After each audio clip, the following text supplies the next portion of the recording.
Right हामी चाहिँ अहिले धरान जाँदैछौँ। हालत खराब छ, बाटो यस्तो छ।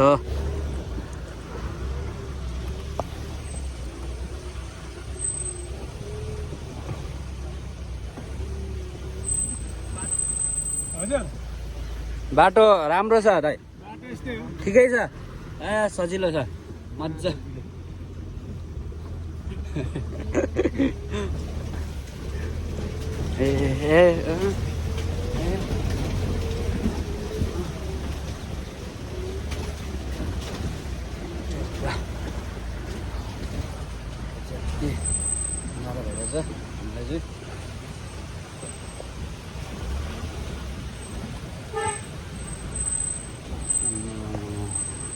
खतरा छ त हौ, टायर बोकाइ त के हो यो, अप्ठ्यारो